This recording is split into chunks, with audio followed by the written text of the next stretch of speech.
Bom, outra pergunta que vem da plateia. Fazer as coisas é uma pergunta seguida de um apelo. Fazer as coisas sem muito barulho é melhor, como você disse. Vocês costumam lembrar o nosso presidente disso? Por favor, façam isso.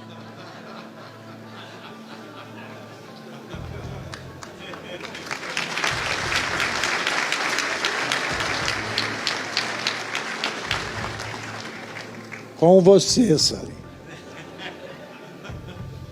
O presidente é muito intuitivo. Ele consegue fazer uma leitura da sociedade que nós não conseguimos fazer. A maior prova disso é que quase tivemos uma segunda greve de caminhoneiros. Um minuto, parêntese. Eu estava no Palácio quando estava se discutindo a greve de caminhoneiros se ia eclodir ou não. Ok? Claro que eu sou um secretário, eu não sou ministro, eu sou secretário. Eu estava acompanhando o meu ministro. Eu sou um aspone do ministro, um assessor do ministro. Ok? E nessas reuniões, de acordo com Brasília, o secretário não fala. Ministros falam, mas o secretário fica calado. Então, eu estava lá, o presidente, o ministro, outras pessoas, e deu um silêncio, deu um intervalo de silêncio num certo momento. Naquele intervalo de silêncio, eu não aguentei e falei. E falei assim: presidente, o senhor sabe por que não tem greve de caminhoneiro nos Estados Unidos, no Canadá, na Austrália, na Suécia e na Inglaterra? Falei: não, Mato, por quê? Eu vou explicar. E o senhor sabe por que tem greve na Argentina, no Brasil, na Venezuela, na França e na Itália?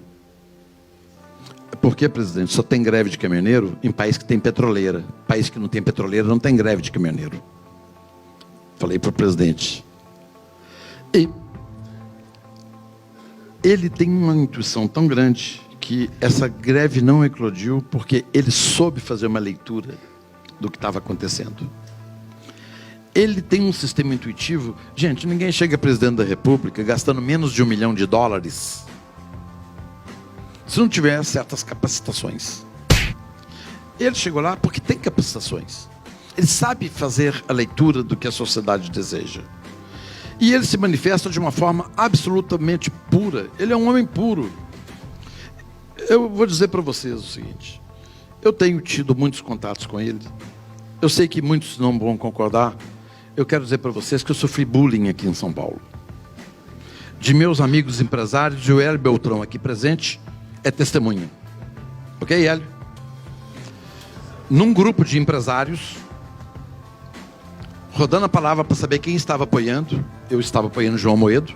Numa certa altura eu falei: não, eu vou apoiar o Bolsonaro. Eu comungo com os valores dele e com o Paulo na economia, tudo vai acontecer.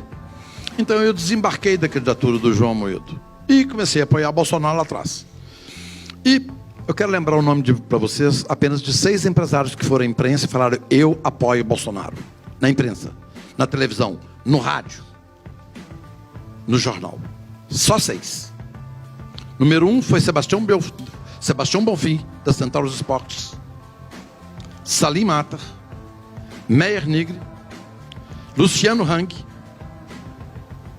Flávio Rocha e Fábio Van Garden. 6.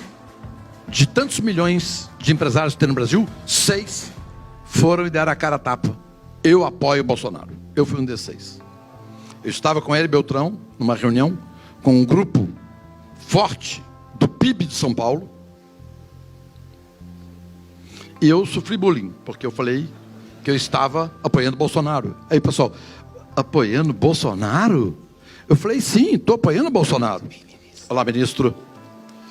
Sim, estou apoiando o Bolsonaro.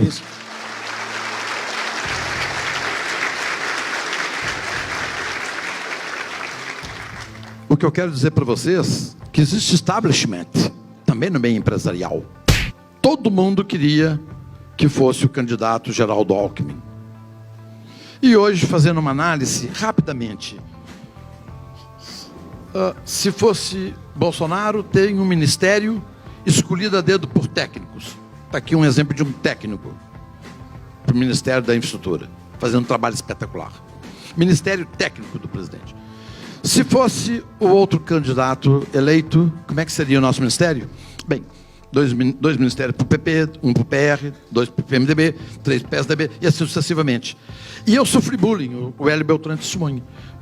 Então, para mostrar também que existe também o establishment no meio empresarial.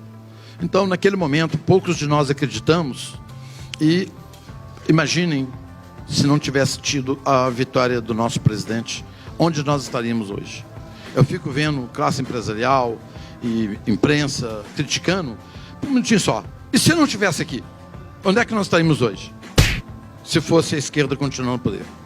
Então, eu acho que falta um pouco de reflexão nossa, um pouco de bom senso, um pouco de cuidado na crítica, porque, às vezes, é mais importante para mim, como cidadão, saber para onde o Brasil está indo, qual o caminho que nós estamos seguindo, do que pequenos detalhes de uma fala aqui, uma fala lá. Eu não estou preocupado com esses detalhes. Estou preocupado com qual o rumo que o Brasil está indo.